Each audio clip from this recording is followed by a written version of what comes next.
हाँ दोस्तों, आज हम जो है रसायन विज्ञान का एक चैप्टर लेके आए हैं। रसायन विज्ञान का एक पहला अध्याय का चैप्टर है। उसके विषय में आइए सब कुछ बताते हैं। ये पूरी की पूरी जानकारी इसी वीडियो में आपको पहले अध्याय में मिल जाएगी। केवल ये हमारे जो 20 से 25 मिनट की वीडियो में पूरा का पूरा जो है इसका हम परिभाषा और डेरिवेशन बताएंगे। ठीक है दोस्तों, तो सबसे पहले चलते हैं प्राकृतिक परिवर्तन। प्राकृतिक परिवर्तन क्या होता है कि हमारे वायुमंडल के चारों ओर आसपास जो घटना घटित हो रही है वो क्या है, वो प्रकृति का परिवर्तन है। जैसे सूर्य का उगना, ऑक्सीजन का प्रवाहित होना, ये पानी का गिरना, ये सब क्या है, ये प्रकृति का परिवर्तन है। मौसम का परिवर्तन होना, ये सब क्या है, प्रकृति का परिवर्तन होता है।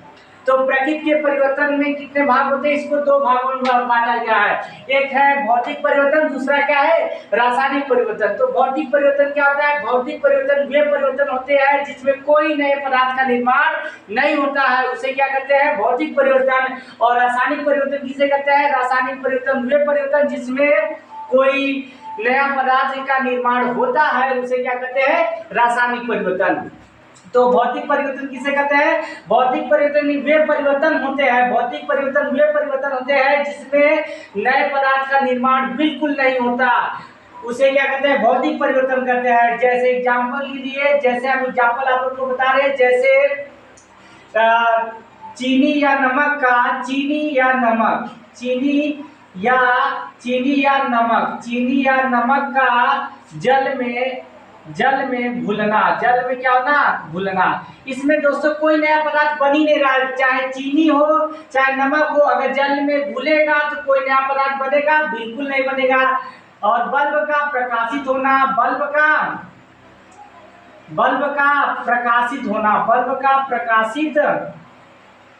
का प्रकाशित होना, ये भी किसका उदाहरण है, भौतिक परिवर्तन का उदाहरण है। एक और उदाहरण लेते हैं, एक उदाहरण हमारा एक और है, बल्ब का प्रकाशित होना।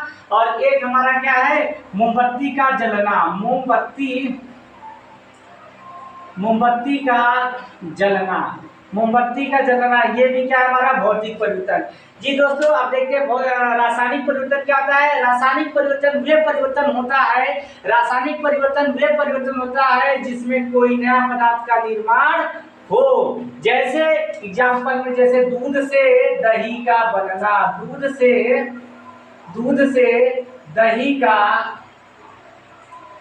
से दही का बनना। और क्या है, लोहे में जंग का लगना, लोहे में जंग का लगना।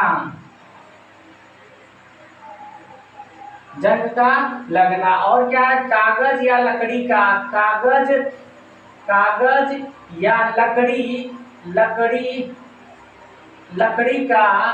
जलना, कागज या लकड़ी का जलना। एक और है मोमबत्ती का पिघलना, मोमबत्ती का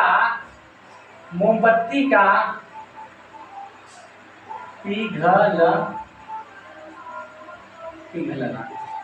ठीक है दोस्तों, तो अभी हमने आप सबको केवल दो ही टॉपिक के विषय में बताया, भौतिक परिवर्तन और रासायनिक परिवर्तन। तो बेसिकली ये जो है हमारे कई एग्जाम में ऐसे सवाल बहुविकल्पी हो या फिर परिभाषा के रूप में, ये लघु उत्तरी के रूप में सब सवाल पूछे जाते हैं। तो सबसे पहले हमने आपको चर्चा किया प्राकृतिक परिवर्तन। यानी प्राकृतिक परिवर्तन क्या होता है, यानी हमारे वायुमंडल में, सौरमंडल में या पृथ्वी के अंतर्गत जो भी ये घटनाएं उत्पन्न होती है, ये क्या होता है, प्रकृति का परिवर्तन है।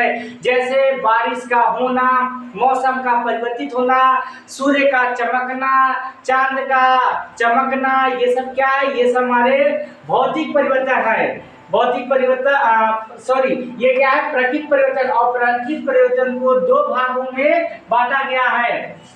पहला क्या है, हमारा भौतिक परिवर्तन। तो भौतिक परिवर्तन किसे कहते हैं, वे परिवर्तन जिसमें कोई नया पदार्थ का निर्माण न हो, उसे कहते हैं भौतिक परिवर्तन। जैसे चीनी या नमक का जल में घुलना। अगर दोस्तों हम एक साइड में चीनी लेंगे और एक गिलास में क्या करते हैं, नमक लेते हैं, दोनों को मिक्स कर देते हैं, तो कोई नया पदार्थ नहीं बनेगा। दूसरा क्या है, बल्ब का प्रकाशित होना, अगर बल्ब को हम ऑन करें या ऑफ करें, यानी बल्ब का प्रकाशित होना या बुझना, ये भी हमारा कौन सा परिवर्तन है, ये भौतिक परिवर्तन है। क्योंकि बल्ब को चाहे जितनी बार जलाओ चाहे उसको बुझाओ, इसमें कोई नया पदार्थ नहीं बनेगा। और तीसरा एग्जाम्पल है हमारा मोमबत्ती का जलना। मोमबत्ती का जलना हमारा कौन सा परिवर्तन है, ये हमारा भौतिक परिवर्तन है। जबकि मोमबत्ती का पिघलना हमारा रासायनिक परिवर्तन है, यहाँ पे दिखाया गया है। तो रासायनिक परिवर्तन वे परिवर्तन जिसमें कोई नए पदार्थ का निर्माण हो, यानी इसमें नए पदार्थ का क्या होता है, नए पदार्थ का इसमें क्या होता है, निर्माण होता है। इसमें नए पदार्थ का निर्माण होता है और इसमें कोई नया पदार्थ, यानी इसमें कोई नया पदार्थ नहीं बनता, इसमें कोई नहीं बनता, इसमें कोई नहीं, मतलब इसमें कोई नया पदार्थ नहीं बनता है। उसे क्या कहते हैं, भौतिक परिवर्तन। और रासायनिक परिवर्तन में तो नया पदार्थ बनता है, जैसे दूध से दही का बनना, दूध से दही बन जाएगा तो एक हमारा नया पदार्थ बन गया। दूसरा, लोहे में जंग लगना, अगर लोहा जो होता है तो लोहे में वायु या नमी के संपर्क में आने पे जंग लग जाता है, तो जंग यानी जो छोटे छोटे पीले रंग के जंग होते हैं, वो एक हमारा अलग पदार्थ हो गया। अगला क्या है, कागज या लकड़ी का जलना। हम कागज को या लकड़ी को जलाएंगे तो एक नया पदार्थ राख बन जाता है, जिसे हम कहते हैं कि हमारा रासायनिक परिवर्तन है, क्योंकि राख एक नया पदार्थ बन गया लकड़ी से या कोयले या कागज से। और ये क्या है, मोमबत्ती का पिघलना। अगर मोमबत्ती को अगर हम जलाएंगे तो जो मोमबत्ती पिघलेगा तो वहां पे मोम बनता है। तो इसलिए हम ये कह सकते हैं कि मोमबत्ती का पिघलना रासायनिक परिवर्तन है और जलना हमारा ये क्या है, ये भौतिक परिवर्तन है। मोमबत्ती को हमने जब माचिस जलाया और मोमबत्ती क्या हो गया, जलने लगा, तो जो जलने की क्रिया है वो प्रकाश दे रहा है, यदि प्रकाशित कर दिया वो तो भौतिक परिवर्तन है। और जो पिघलना है, वो पिघलने का मतलब वो द्रव के यानी लिक्विड के रूप में छोटे छोटे जो है परत के रूप में नीचे आके वो हमारा मोम जम जाता है, जिससे एक नया पदार्थ मोम बन जाता है। इसलिए इसमें क्या होता है, एक नया पदार्थ बन जाता है। इसे हम क्या कहते हैं, रासायनिक परिवर्तन करते हैं। अब देखते हैं अगला हेडिंग हमारा क्या है, हमारा रासायनिक अभिक्रिया। रासायनिक अभिक्रिया क्या होता है, जब कोई एक या एक से अधिक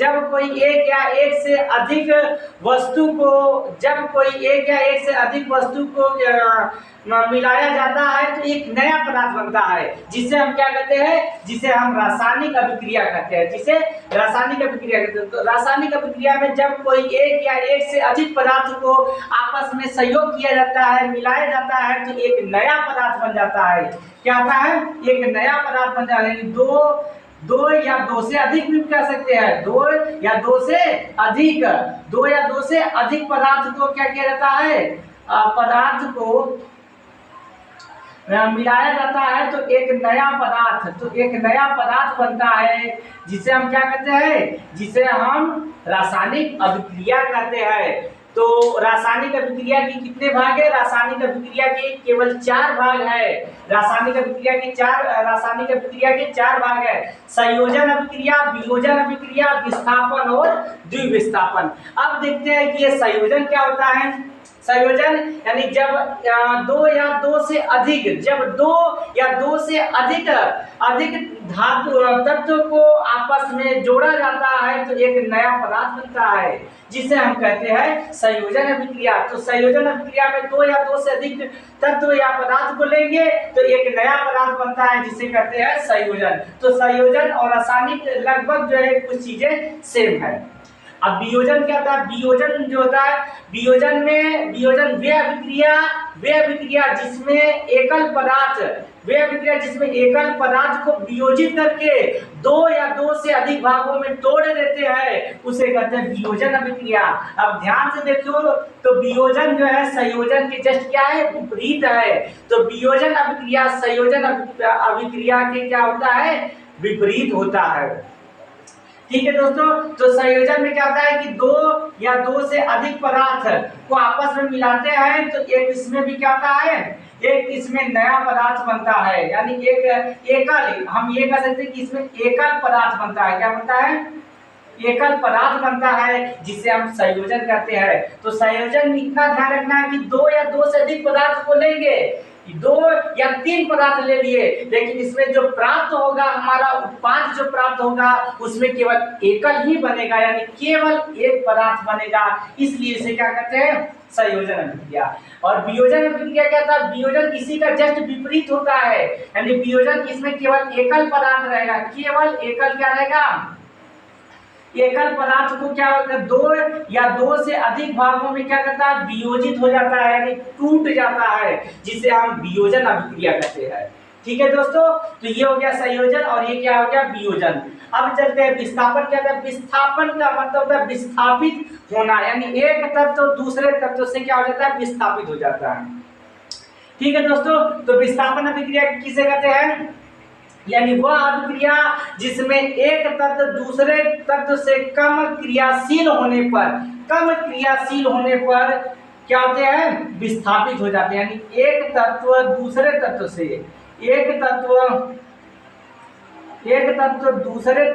दूसरे तत्व से कम अभिक्रियाशील होने पे, कम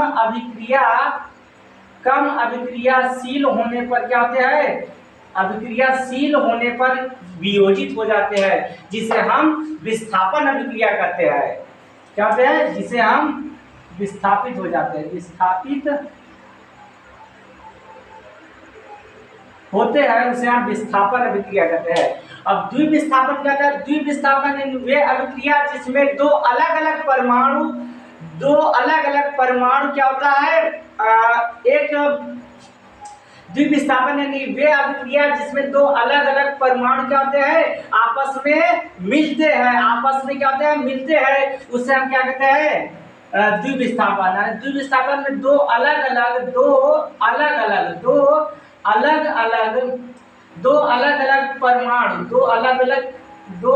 परमाणु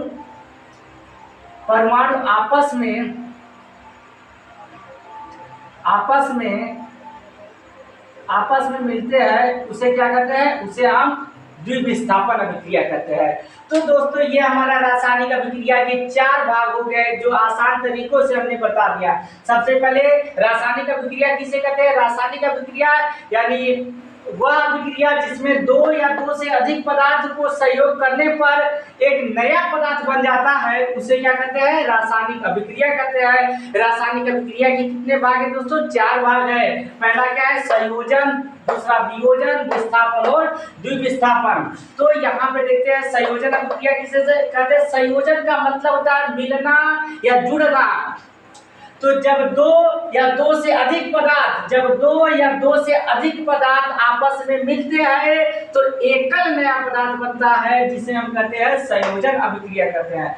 वियोजन अभिक्रिया क्या होता है, वियोजन अभिक्रिया संयोजन अभिक्रिया के जस्ट विपरीत होता है। जैसे यहाँ पे परिभाषा देखते हैं, वियोजन अभिक्रिया वे अभिक्रिया होते हैं जिसमें एकल पदार्थ दो या दो से अधिक भागों में टूट जाते हैं या वियोजित हो जाते हैं, जिसे हम वियोजन अभिक्रिया कहते हैं। उसके बाद विस्थापन अभिक्रिया किसे कहते हैं, विस्थापन का मतलब विस्थापित होना, यानी एक स्थान से दूसरे स्थान पे परिवर्तन होना। यानी जब एक तत्व दूसरे तत्व से कम अभिक्रियाशील होने पर क्या होते हैं, विस्थापित हो जाते हैं। यानी एक तत्व दूसरे तत्व से कब विस्थापित होंगे, जब एक अधिक और दूसरा कम रहेगा तो एक दूसरे से क्या होते हैं, विस्थापित होंगे। यानी कम वाला तत्व अधिक वाले तत्व में और अधिक वाला तत्व जो है कम वाले तत्व में स्थान क्या कर लेते हैं, परिवर्तन कर लेते हैं। उसे क्या कहते हैं, विस्थापन अभिक्रिया कहते हैं। और द्विविस्थापन किसे कहते हैं, द्विविस्थापन किसे कहते हैं, जब दो अलग अलग परमाणु आपस में मिलते हैं उसे क्या कहते हैं, द्विविस्थापन। तो इसमें द्विविस्थापन में दो अलग अलग परमाणु होंगे और दो के दोनों परमाणु यानी दोनों के अभिकारक और दोनों के उत्पाद दोनों में क्या होगा, कन्वर्ट चेंज हो गया, यानी परिवर्तन हो जाएगा। तो दोनों अभिकारकों के जो है अलग अलग परमाणु उधर दोनों उत्पादों के अलग अलग परमाणु में आपस में क्या होते हैं, मिलते हैं, तो उसे क्या कहते हैं, द्विविस्थापन कहते हैं। ठीक है दोस्तों, अब हम चलते हैं अगला हेडिंग क्या है हमारा, रासायनिक समीकरण। तो रासायनिक समीकरण क्या होता है, यानी रासायनिक अभिक्रिया में बनने वाले अभिकारक तथा अभिकारकों के फलस्वरूप प्राप्त उत्पादों को सूत्रों द्वारा दिखाया जाता है, जिसे हम क्या कहते हैं, रासायनिक समीकरण कहते हैं। तो रासायनिक समीकरण क्या होता है, रासायनिक समीकरण में क्या होता है कि रासायनिक अभिक्रिया में अभिकारक, ये अभिकारक क्या होता है, अभिकारक जैसे हम दिखाते हैं, अभिकारक क्या होता है, जैसे हमारा ये क्या हो गया, ये H2 हो गया, ये हमारा क्या H2 हो गया, और एक क्या हो गया हमारा ये O हो गया। तो जब ये दोनों आपस में क्या करेंगे, ये O2 हो गया, जब ये दोनों आपस में मिलेंगे तो क्या बनेगा, एक हमारा जल बनेगा, क्या बनेगा, H2O मिलेगा। लेकिन इसको बैलेंस करना होता है, H कितना 2, तो यहाँ कितना लगा देंगे, 2 लगा देंगे, यहाँ पे O कितना 2 लगा देंगे। तो इसको बैलेंस करो, बैलेंस करना है तो यहाँ पे 2 कर देंगे, 2H2 और O2। तो ये हमारा जैसे ये हमारा क्या हो गया, बराबर हो गया। यहाँ पे हाइड्रोजन कितना है 4, ये ऑक्सीजन कितना है 2, तो 2 हमारा क्लियर हो गया। तो कहने का मतलब ये वाला जो हिस्सा नहीं दिख रहा है, ये यानी इसे हम क्या कहते हैं, इसे हम अभिकारक कहते हैं। इसको क्या कहते हैं, इसको हम अभिकारक कहते हैं, अभिकारक, अभिकारक कहते हैं। ठीक है दोस्तों, ये अभिकारक। और जो ये हमारा प्राप्त हुआ है इसको हम कहते हैं उत्पाद, इसको क्या कहते हैं, उत्पाद कहते हैं। ठीक है, तो हम यही चीज बताने का प्रयास कर रहे हैं कि रासायनिक समीकरण क्या होता है। तो रासायनिक समीकरण क्या होता है, रासायनिक अभिक्रिया में अभिकारक के फलस्वरूप, यानी रासायनिक अभिक्रिया में अभिकारकों के फलस्वरूप, अभिकारकों के फलस्वरूप प्राप्त उत्पादों को सूत्रों द्वारा या प्रतीकों द्वारा, सूत्रों द्वारा या प्रतीकों द्वारा, सूत्रों द्वारा या प्रतीकों द्वारा, या प्रतीकों द्वारा दिखाया जाता है, उसे क्या कहते हैं, रासायनिक समीकरण कहते हैं। जैसे हमारा ये H2 क्या है, H2 हाइड्रोजन का सूत्र है, या O2 क्या है, ये ऑक्सीजन का सूत्र है, और ये क्या है, जल का हमारा सूत्र है। तो यही हो गया कि रासायनिक समीकरण किसे कहते हैं, रासायनिक अभिक्रिया में उत्पादों द्वारा और अभिकारकों द्वारा और उत्पादों द्वारा जो सूत्र को दिखाया जाता है उसे हम क्या कहते हैं, रासायनिक समीकरण कहते हैं। और रासायनिक समीकरण के बाईं ओर वाले पद को अभिकारक कहते हैं और दाईं ओर वाले पद को क्या कहते हैं, उत्पाद कहते हैं। यानी ये तीर के दाईं ओर वाले को उत्पाद और तीर के बाईं ओर वाले को हम क्या कहते हैं, अभिकारक। यानी जो बनता है, बनने की क्रिया को क्या कहते हैं, बनने की क्रिया को अभिकारक और प्राप्त होने की क्रिया को उत्पाद। जैसे H2O हमारा जो जल बना, वो जल क्या बना, वो हमारा उत्पाद बन गया, और बना किससे, हाइड्रोजन और ऑक्सीजन से मिलकर बना, यानी अभिकारक से। ये हमारा क्या हो गया, अभिकारक हो गया। अब देखते हैं कि रासायनिक समीकरण को लिखने की विधि। तो रासायनिक समीकरण को लिखने की निम्न विधि है, कितनी विधि है, निम्न विधि है। तो निम्न विधि में सबसे पहले कहेंगे कि रासायनिक समीकरण को लिखने की जो पहली विधि है, तो रासायनिक समीकरण को लिखने की पहली विधि है क्या है कि रासायनिक समीकरण में अभिकारक और सूत्र, अभिकारक और उत्पाद को नामों द्वारा या सूत्रों द्वारा, किसके, नामों द्वारा या सूत्रों द्वारा क्या लिखना चाहिए, किसके द्वारा लिखना चाहिए। तो पहली विधि क्या हो गई कि जो रासायनिक समीकरण है, रासायनिक समीकरण में चाहे अभिकारक हो चाहे उत्पाद हो, उसको नामों द्वारा या सूत्रों द्वारा लिखा जाना चाहिए। और दूसरा इसका क्या हमारा विधि क्या लिखने की, तो दूसरा विधि क्या है, रासायनिक अभिक्रिया में बाईं ओर को क्या कहते हैं, बाईं ओर को अभिकारक कहते हैं। और तीसरा पॉइंट हमारा क्या है, दाईं ओर को, और रासायनिक अभिक्रिया, और इसको क्या है, तीसरा पॉइंट दाईं ओर को क्या कहते हैं, दाईं ओर को क्या कहते हैं, उत्पाद। दाईं ओर को क्या कहते हैं, उत्पाद कहते हैं। ठीक है दोस्तों, तो रासायनिक अभिक्रिया में जो बाईं ओर प्राप्त होता है उसे अभिकारक कहते हैं, और जो दाईं ओर प्राप्त होता है उसे क्या कहते हैं, उत्पाद कहते हैं। ठीक है दोस्तों, और चौथा पॉइंट क्या है, और जो है रासायनिक अभिक्रिया में अभिकारक और उत्पाद के बीच क्या लगाना चाहिए, एक तीर लगा होना चाहिए, यानी अभिकारक अभिकारक और उत्पाद, अभिकारक और उत्पाद के बीच क्या होना चाहिए, एक तीर का निशान लगा होना चाहिए, जिसे हम एक तीर का निशान लगा होना चाहिए। ठीक है दोस्तों, अब तीर के बाईं ओर को वही अभिकारक और दाईं ओर को उत्पाद कहते हैं। ये लिखने की विधि है इसमें। और 5वां पॉइंट क्या है, रासायनिक अभिक्रिया में अगर दोनों साइड तीर रहते हैं, यानी दोनों दिशाओं में अगर तीर रहता है, दोनों दिशाओं में रासायनिक अभिक्रिया में अगर दोनों दिशा में, किसमें, यदि दोनों दिशा में अगर हमारा तीर बना हो तो उसे हम क्या कहते हैं, उत्क्रमणीय अभिक्रिया, उसे उत्क्रमणीय अभिक्रिया कहते हैं। ठीक है दोस्तों, तो ये हो गया रासायनिक समीकरण को लिखने की विधि। तो पहली विधि क्या हो गई कि रासायनिक अभिक्रिया में अभिकारक तथा उत्पाद को रासायनिक नामों द्वारा या सूत्रों द्वारा लिखा जाना चाहिए। दूसरा क्या है, रासायनिक अभिक्रिया के बाईं ओर को क्या कहते हैं, अभिकारक कहते हैं, और रासायनिक अभिक्रिया के दाईं ओर को क्या कहते हैं, हम उत्पाद कहते हैं। अगला पॉइंट क्या है, अभिकारक और उत्पाद के बीच एक तीर का निशान होना चाहिए, जिससे ये दर्शाना चाहिए कि तीर क्या है, उत्पाद की ओर प्राप्त हो रहा है, और अभिकारक क्या है, उसके पीछे की ओर, यानी अभिकारक में क्या होता है, बनता है, उत्पाद में प्राप्त होता है। और 5वां पॉइंट क्या है, यदि रासायनिक अभिक्रिया में दोनों दिशा में अगर तीर लगा हो तो उसे हम क्या कहते हैं, उत्क्रमणीय अभिक्रिया कहते हैं। तो आई होप, आशा करता हूं कि आप सभी लोग ये रासायनिक समीकरण को समझ गए। ठीक है, और उसके लिखने की विधि। अब हम देखते हैं कि उपचयन और अपचयन क्या होता है। उपचयन और अपचयन, उपचयन किसे कहते हैं, जिसमें ऑक्सीजन का योग होता है, जिसमें ऑक्सीजन का क्या हो, वो क्या है हमारा, ऑक्सीजन का योग हो, उसे हम क्या कहते हैं, उसे उपचयन। या हाइड्रोजन का कमी हो, उसे हम क्या कहेंगे, उपचयन। तो उपचयन किसे कहते हैं, यानी वह अभिक्रिया, यानी जिसमें ऑक्सीजन का योग हो या हाइड्रोजन की कमी हो, या हाइड्रोजन की क्या हो, कमी हो, उसे हम क्या कहते हैं, उपचयन कहते हैं। और अपचयन किसे कहते हैं, अपचयन में ऑक्सीजन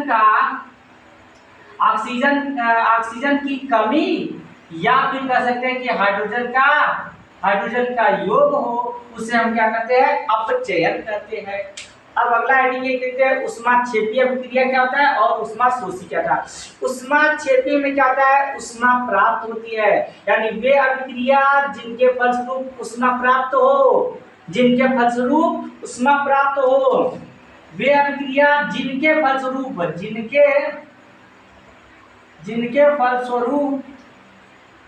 फलस्वरूप ऊष्मा क्या हो, ऊष्मा प्राप्त हो, उसे हम कहते हैं ऊष्माक्षेपी। और ऊष्माशोषी किसे कहते हैं, जिसके फलस्वरूप क्या हो, ऊष्मा उत्सर्जित हो, यानी उत्सर्जित मतलब कमी हो, यानी जिनके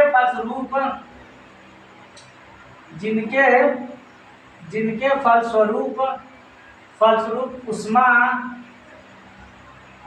का अवशोषण हो, उसे क्या कहते हैं, उसे हम कहते हैं ऊष्माशोषी अभिक्रिया।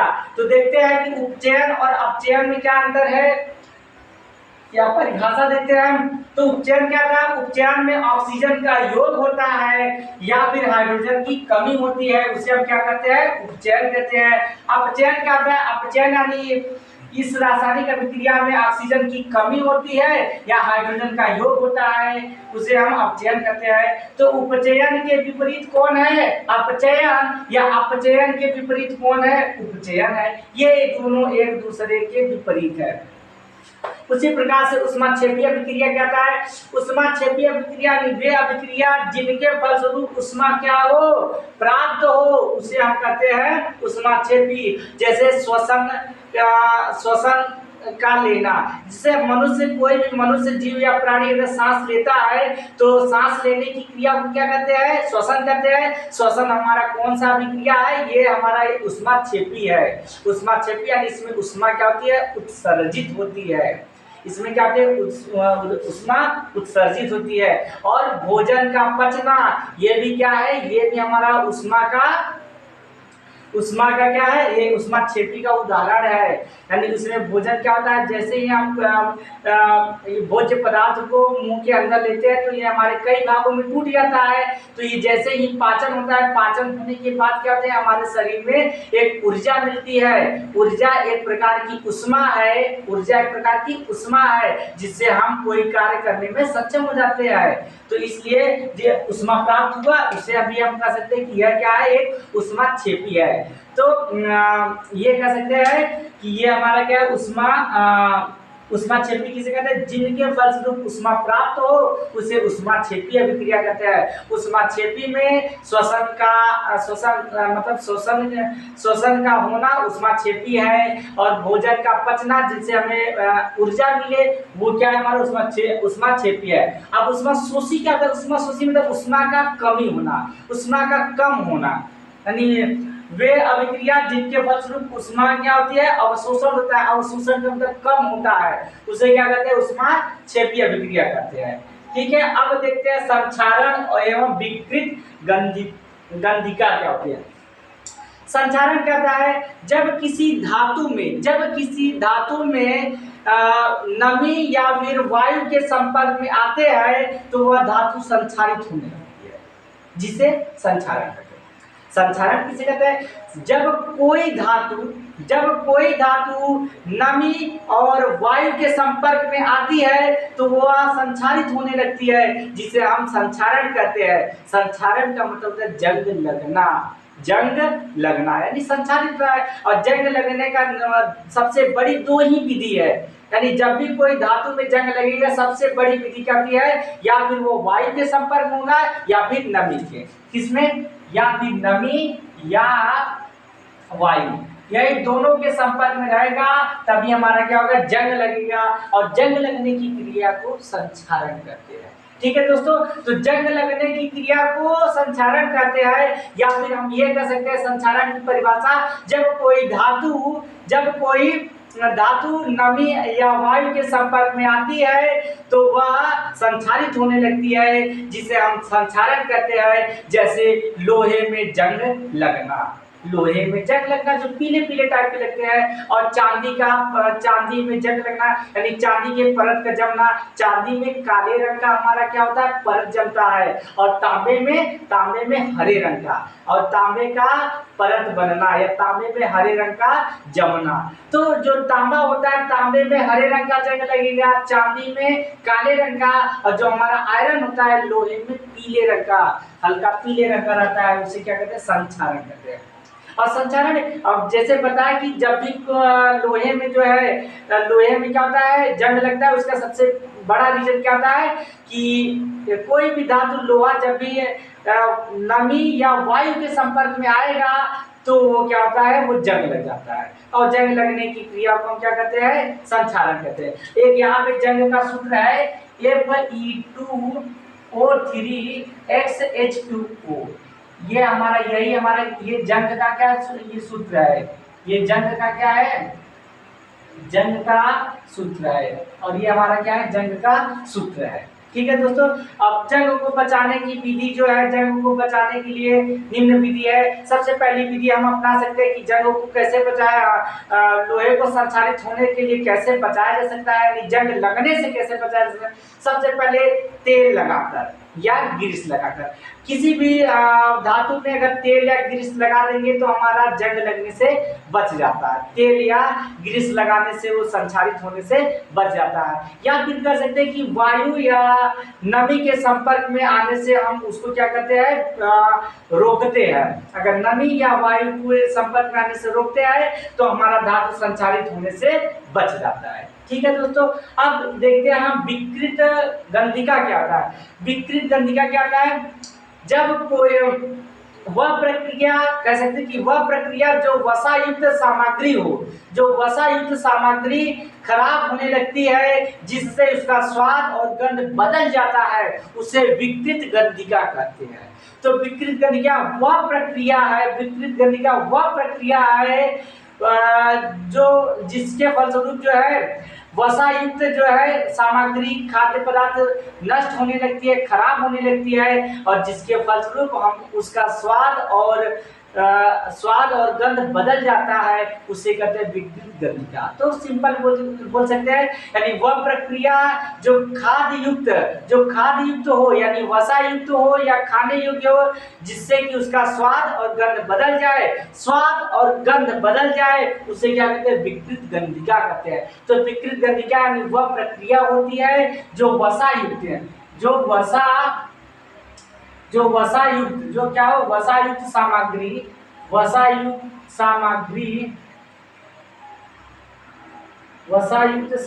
क्या होती है, खराब होने लगती है, जिससे उसका स्वाद और गंध क्या होता है, स्वाद और गंध क्या हो जाता है, बदल जाता है, जिससे हम विकृत गंधिका कहते हैं। और विकृत गंधिका को भी बचाने की निम्न विधि है, रोकने की कई विधि है। सबसे पहले क्या होता है, हम खाद्य पदार्थ को क्या करेंगे, सूर्य के टेम्परेचर को बचाएंगे, यानी कोई भी खाद्य पदार्थ को अगर आप सूर्य के प्रकाश की रोशनी से बचाएंगे तो हमारा क्या रहेगा, वो हमारा सुरक्षित रहेगा, जिससे कि वो खाने योग्य हो जाए। जैसे अगर कोई भी हमारा जैसे दाल चावल हो गया या सब्जी हो गया, टमाटर हो गया, अगर सूर्य के प्रकाश में उसको रखेंगे, तोड़ के रख देंगे, तो हमारा क्या होगा, सूर्य के टेम्परेचर यानी गर्मी से वो खराब हो जाता है। और क्या होता है, यानी इसको तब कहाँ पे रखना है, इसको नम युक्त जो है, ये शीतल जगह पे रखना है, ठीक है। जैसे फ्रिज हो गया, ठंडे जगह पे। तो और क्या हो गया, तो इसको एक पहली विधि है कि इसको कैसे रोका जा सकता है, यानी बचाने की पहली विधि क्या है, यानी सूर्य के प्रकाश की रोशनी से क्या किया जा सकता है, इसको बचाया जा सकता है, यानी इससे दूर रखा जाता है। दूसरा विधि क्या है, इसको शीतलन जगह पे खाद्य पदार्थ को रखना चाहिए, यानी नम टेम्परेचर पे, यानी एकदम कम टेम्परेचर पे जो है शीतलन जगह पे रखना चाहिए, जिससे वो खाने योग्य हो जाए। और तीसरा पॉइंट क्या है, जैसे एक आलू का चिप्स होता है, हम लोग अगर आलू को चिप्स को या सेब के 2 टुकड़े या केले के 2 टुकड़े को अगर ऐसे ही खुले में छोड़ देंगे, तो कुछ घंटे बाद उसमें क्या लगते हैं, कीड़ा लग जाते हैं, सूख जाता है, जिससे खाद्य पदार्थ हमारा खराब हो जाता है। तो इसके लिए क्या करेंगे, आलू का चिप्स जैसे हो गया, इसको एक अच्छी जगह, सुरक्षित जगह ढक देंगे, यानी जिसके अंदर वायु प्रवेश न कर सके, यानी एक ऐसा हम पात्र लेंगे, बर्तन लेंगे, जिसके अंदर ये हवा न जा सके, जिससे कि हमारा सुरक्षित हो गया। एक एग्जांपल है, जैसे एक आता है कि ये आलू का चिप्स, तो आलू के चिप्स में या कुरकुरे के पैकेट में कौन सी गैस भरी जाती है, नाइट्रोजन गैस। अगर इसमें नाइट्रोजन गैस ना भरे, यानी वो उसको खोल दिया जाए, जैसे ही खोलेंगे घंटे 2 घंटे बाद वो खराब हो जाएगी, क्योंकि बाहर की जो है वायु जो इसके अंदर प्रवेश कर लेती है, और वो तब तक जो सुरक्षित रहती है जब तक वो पैकेट नहीं खुला रहती है, क्योंकि उसके अंदर जो है, कुरकुरे के अंदर जो है नाइट्रोजन गैस भरी जाती है। वो एक सीमित समय के लिए, यानी उसको बनाया जाता है कि जब तक वो बाहर ना निकले तब तक जो है उस खाद्य पदार्थ को सुरक्षित रखता है। तो ये सब उसकी क्या गंधिका के रीजन है। तो ये जो है रसायन विज्ञान का पहला अध्याय हमने बताया, जो कि बेसिकली इससे कई सारे क्वेश्चन जो टच होते हैं, आते भी रहते हैं। तो ये लगभग एक चैप्टर का मैंने जो है ये बता दिया। ठीक है दोस्तों, तो आप ऐसे ही वीडियो के देखने के लिए सब्सक्राइब करना, जिससे कि आप लोग को आने वाली वीडियो को मिल जाएगा। जय हिंद।